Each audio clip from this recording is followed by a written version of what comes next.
to read that quote that's up on the screen. Unfortunately, I couldn't find who wrote that, but I'd like you to read it and then read it a second time as well, please.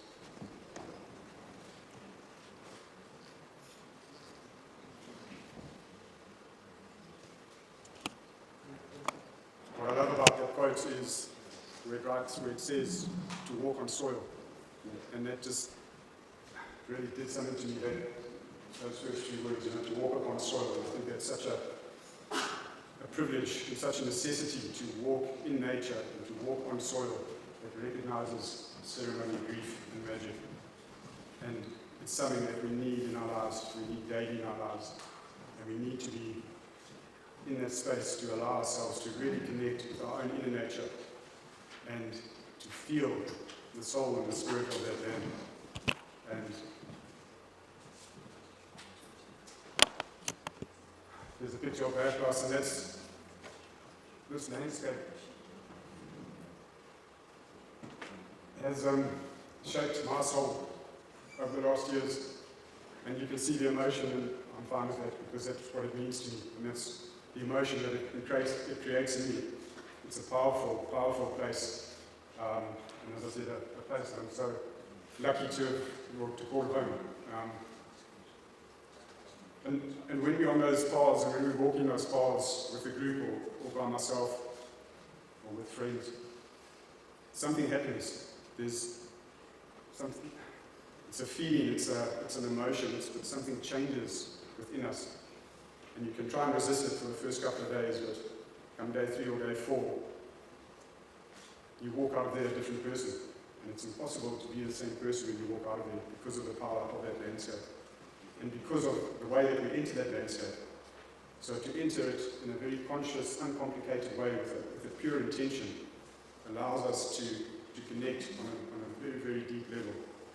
Ian talks about moving out of the head and into the heart space, and that's what it really is about. It's about feeling and about leaving the masks and the ego and everything else behind. Ian will talk more on that. But it's a place that allows me to be the truest, purest version of myself. To really feel at home. I really feel at home when I walk those paths, And above that, to like a sense of excitement to be walking the paths where these animals have been walking, To walk a path and the zebra tracks on the path, it just gives me such a sense of appreciation and sacredness. And so when we do our Spirit of the Wild program, and people come there to experience this, you can see how it impacts on them. And actually, our job as facilitators is relatively easy. And be able to step out of that space and let the landscape and let nature do most of the facilitation and the healing. Part of what we do as well is we mentor nature conservation students from Nelson Mandela University, and they come and do a year's internship with us. And these are students that are with us at the moment, Sino and Lila, and they'll complete their internship with us at the end of this year. The story I want to relate with regards to the students is that a number of years ago, we had a student, and I'll just call him Matthew. Matthew was with us, and he was towards the end of the year.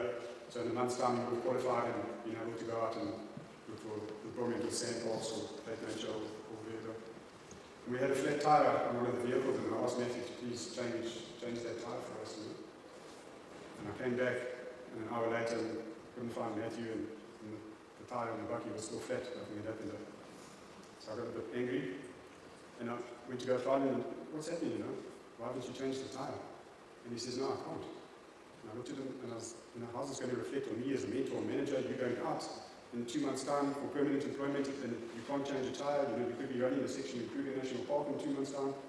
So it was me and my ego, and how's this going to reflect on me, and how's this going to reflect on Beargrass?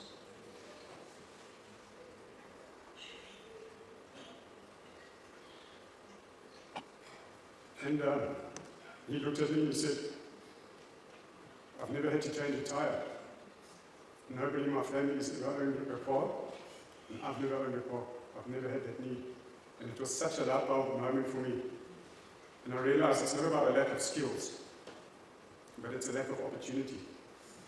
And if we can create that opportunity to develop those skills, then then we can regenerate and we can look after nature and be part of nature.